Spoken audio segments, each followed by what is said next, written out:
War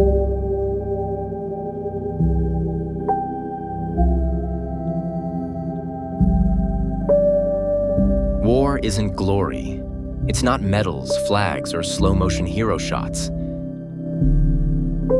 It's the sound of silence after the blast, the heavy weight of choices made too late.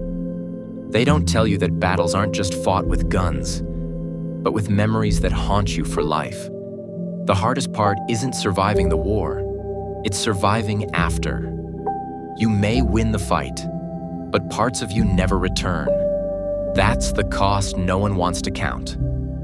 The truth about warfare, it's not what you see in movies. It's what you live long after the noise is gone.